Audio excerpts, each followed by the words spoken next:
Mungkin ada yang bertanya, Ustadz, kalau melihat ruh orang yang telah meninggal dunia sebelum kita, bapak kita muncul di dalam mimpi, ibu kita muncul dalam mimpi, itu benar atau tidak?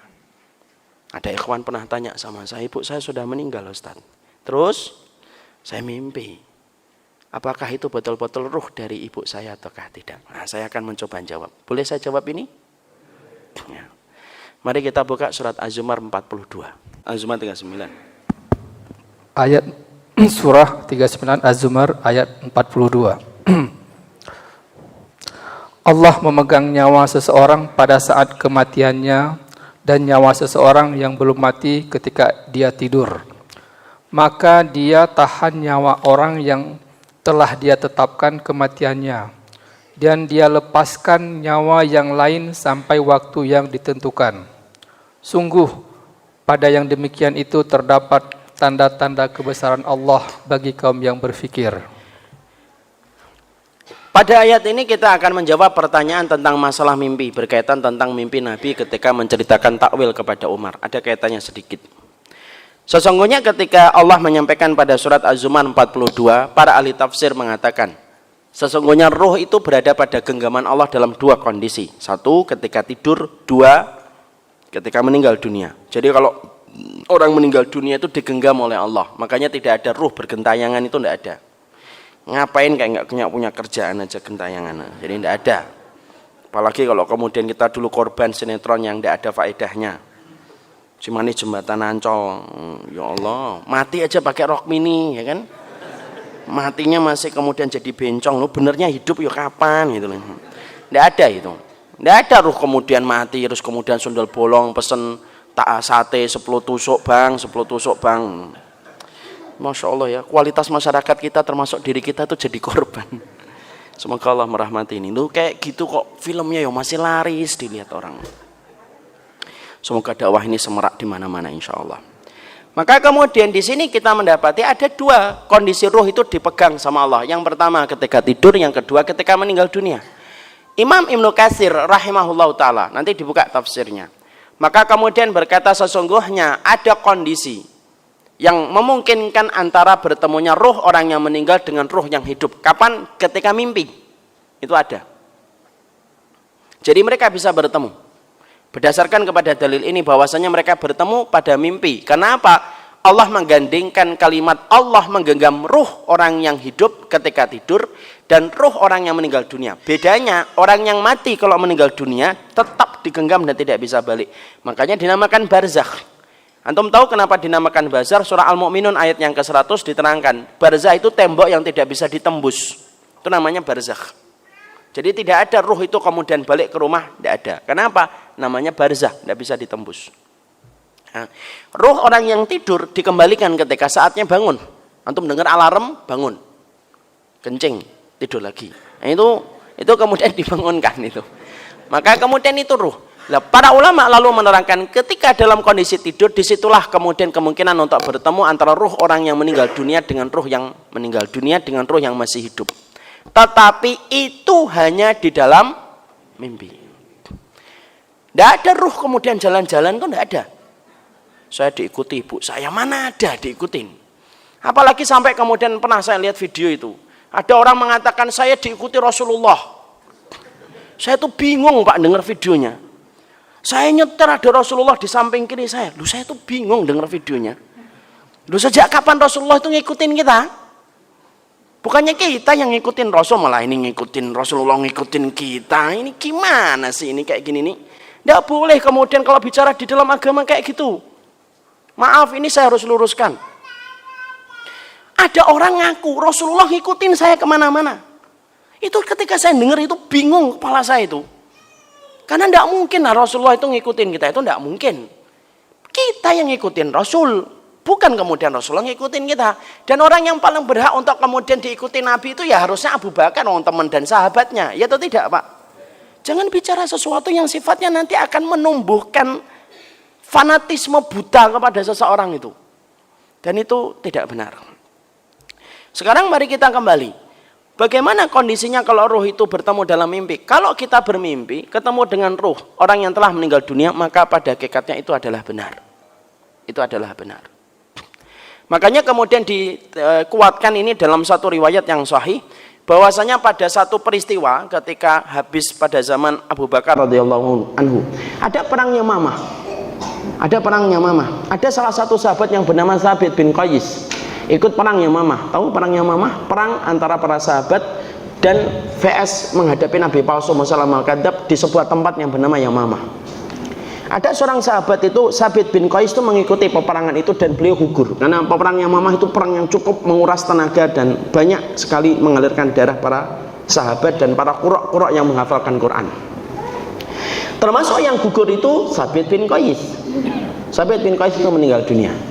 Maka setelah beberapa hari Thabit bin Qais itu meninggal dunia, dikuburkan, maka kemudian ada seorang sahabat itu didatangi oleh Thabit bin Qais dalam mimpi. Lalu Thabit bin Qais itu berkata kepada sahabat itu, aku ini ketika kemarin ikut dalam jihad Yamamah, aku memakai baju besi yang bagus, harganya mahal. Dan ketika aku meninggal, maka kemudian ada yang mengambil baju besiku, mencurinya, lalu kemudian membawanya ke rumah dan ditaruh di depan pintu rumahnya, lalu ditaruh ditutupi dengan pelana kudanya. Rumahnya begini, sifatnya begini. Dan tolong jangan kamu anggap ini adalah mimpi biasa. Kemudian Thabit melanjutkan, saya juga kemudian mendapatkan ada orang yang hutang kepada saya, Fulan bin Fulan, Fulan bin Fulan. Dia hutang sama saya. Maka kemudian kamu nanti sampaikan kepada Abu Bakar supaya orang itu membayar hutangnya kepada saya, supaya kemudian bisa membayarkan utang saya, karena saya punya utang sama Fulan dan Fulan yang lainnya. Lalu kemudian sahabat itu bangun. Ketika sahabat itu bangun, dia sempat ragu, ini mimpi kok kelihatannya benar. Tapi dia menyampaikan kepada Khalid, Khalid, Thabit bin Qais datang dalam mimpiku, lalu kemudian mengatakan begini dan begitu. Khalid bin Walid radhiyallahu anhu berkata, bagaimana sifat rumah yang diceritakan di dalam mimpi ini?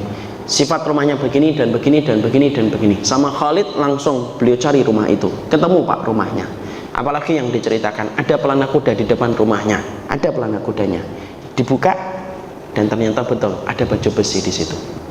Diambil, dikembalikan kepada Baitul Muslimin.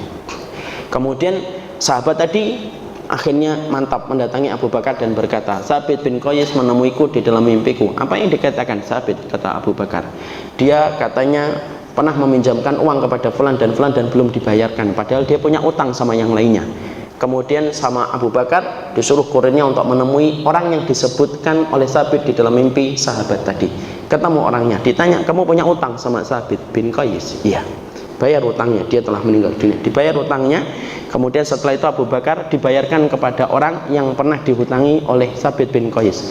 Pernah kamu Thabit bin Qais utang sama kamu? Iya. Berapa? Segini, dibayarkan. Sampai kemudian para ahli tafsir berkata, itulah wasiat orang yang meninggal dunia yang pertama kali dipenuhi sama orang yang hidup. Paham di sini, ikhwan? Ini hadisnya sahih. Hadisnya sahih. Berarti ini menjelaskan kepada kita bahwasanya kalau antum tiba-tiba ditinggalkan ibu antum beberapa tahun, tiba-tiba ngeliat ibu antum pakai daster, diam, nah itu benar. Kecuali kalau perintahnya bertentangan kitabullah dan sunnah, bunuh anakmu nah itu tidak ada. Tidak ada. Tapi kalau kemudian itu dalam konteks bahwasanya itu adalah kemudian kita bermimpi dan melihat, maka sesungguhnya itu adalah benar. Itu saja yang diceritakan di dalam masalah ruh. Adapun yang lainnya, ada ruh yang jalan-jalan ngeliatin, tidak ada itu. Yang diceritakan di dalam perkataan para ulama-ulama terdahulu dari kalangan tabi'in, tabi'ut tabi'in itu apa? Yaitu ruh yang mendatangi kita di dalam mimpinya. Jadi kalau kemudian kita nanti kelihatan mimpinya siapa gitu, ibu kita, itulah yang benar. Dan saya harus sampaikan ikhwan, sesungguhnya apakah ruh itu bisa bertemu dengan ruh-ruh orang lain? Enggak? Iya, di antara keluarganya. Makanya Nabi ketika meninggal dunia kemudian ditanya sama Aisyah, ya Rasulullah, engkau memilih apa? Ila rafiqil a'la, ke teman-teman saya yang tertinggi itu loh. Kumpul kepada ruh-ruh yang kemudian sudah meninggal dunia. Karena hari ini nggak ada yang berada di surga, ikhwan. Surga itu tertutup. Jadi semua orang yang telah meninggal dunia dari semenjak Nabi Adam sampai hari ini tahun 2019 yang sebentar lagi mendekati April dan insya Allah ganti presiden. Maka semua ruh orang yang meninggal dunia itu ditaruh di dalam barzakh. Tidak ada yang di surga. Makanya Nabi ketika menceritakan surga, Nabi mengatakan apa ketika menceritakan surga? Rasulullah itu berkata, la ya'tiyanna alaihi yaumun wa yakadidun minaziham. Pintunya surga itu ada 8, tertutup hari ini, sepi, hening. Pintunya surga itu hening. Wa la ya'tiyanna alaiha yaumun wa yakadidun minaziham. Akan datang satu hari pintunya surga itu rame betul, karena orang itu nanti berbondong-bondong masuk surga. Karena orang itu kalau masuk surga itu nggak ada yang sendirian. Rombongan ahlus sholah sama ahlus sholah, ahlul ilmu sama ahlul ilmu, ahlul jihad sama ahlul jihad, para nabi sama para nabi. Nggak ada yang masuk surga sendirian gitu, melipin mak cempling gitu terus ke, nggak ada. Sekarang kemudian tertutup itu, rapat itu. Makanya sekarang kemana roh itu? Roh itu berada di alam barzakh. Makanya ketika Nabi Isra Mi'raj ketemu siapa? Para nabi, para rasul. Itulah maksud dari perkataan Nabi ketika menjelang kematiannya, ila rafiqil a'la. Para ulama lalu kemudian mengambil dalil dari situ, salah satunya ruh itu ternyata bisa bertemu dengan ruh orang yang lainnya dari keluarganya. Itu bisa ketemu. Ibu antum, bapak antum meninggal, kalau sama-sama mendapatkan kenikmatan di alam kubur, mereka ketemu. Karena ruh itu cuma 2. Kata para ulama, muna'amatun wa mu'adzabatun. Ruh itu ada yang mendapatkan nikmat, ruh itu ada yang mendapatkan adab. Yang mendapatkan nikmat, salah satu kenikmatannya bukan hanya melihat surga, tetapi dia akan dipertemukan dengan ruh-ruh orang yang beriman dari keluarganya. Makanya ada satu riwayat yang disebutkan oleh Imam Qurtubi di dalam kitabnya At-Tadhkirah li Ahwalil Mauta wa Umuril Akhirah. Ruh itu akan bertemu dengan ruh-ruh yang dari keluarganya. Kalau ada di antara ruh yang baru datang, di antara keluarganya, mereka langsung bertanya, gimana kabarnya fulan dan gimana kabarnya fulan. Kata Nabi, ada sebagian roh yang berkata, biarkan dulu, jangan ditanya, karena dia baru saja melewati perjalanan panjang. Roh itu ketemu, dan mereka saling kemudian mendapatkan kenikmatan. Kenapa? Salah satu makna kenikmatan alam kubur itu dipertemukan kembali oleh Allah dengan roh-roh orang yang beriman sebelumnya. Jadi kalau kita ilustrasikan, Pak, ya, berdasarkan perkataan dari Imam Qurtubi, misalkan ibu saya meninggal 4 tahun lalu, kemudian adiknya beliau, kemudian kakaknya beliau, kemudian keponakan beliau dan keponakan beliau. Yang paling terakhir keponakan beliau yang baru meninggal 6 bulan yang lalu, namanya Mbak Nela, itu sepupu saya. Ini ilustrasi. Ibu saya, kemudian adiknya, kemudian kakaknya, kalau mereka mendapatkan rahmat dan mendapatkan ampunan di alam kubur dan mendapatkan kenikmatan, maka kemudian mereka kumpul. Ini kalau Mbak Nela yang baru meninggal 6 bulan lalu datang, maka kemudian akan ditanya, gimana kabarnya fulan? Gimana Mita kabarnya, Nduk, sekarang? Nah, itu ditanya. Oh, sekarang masih tinggal di Bekasi dan bersabar tinggal di sana, gitu misalnya. Sekarang sudah punya anak namanya Basam, misalkan gitu. Contohnya. Nanti akan ditanya tentang seluruh kabar-kabar yang tidak pernah mereka dengarkan sebelumnya. Kenapa? Mereka terputus kabar dari dunia karena ada alam barzakhnya tadi. Lalu kemudian kata Rasulullah, kemudian mereka nanya tentang fulan, bagaimana kabarnya fulan? Loh, nanti yang baru datang berkata, kata Rasulullah, yang baru datang itu berkata, loh, fulan itu telah meninggal sebelum saya. Emang tidak kumpul di sini. Lalu kemudian ruh-ruh yang lama itu berkata, faida huwa ila hawiyah, berarti dia telah kembali kepada pangkuan api neraka dan tidak bisa kumpul. Kenapa? Yang bisa kumpul adalah ruh yang mendapatkan kenikmatan-kenikmatan di dalam kuburnya. Semua tentang masalah ini disampaikan di dalam kitab-kitab para ulama. Salah satunya referensi pentingnya di dalam kitab At-Tadhkirah li Ahwalil Mauta. Disitulah kita paham bermimpi dari orang tua kita yang sudah meninggal dunia, atau bermimpi dengan teman antum. Dulu antum pernah gonceng orang, kemudian ternyata kita mimpi ketemu sama dia, maka itu benar selama tidak ada syarat bermacam-macam.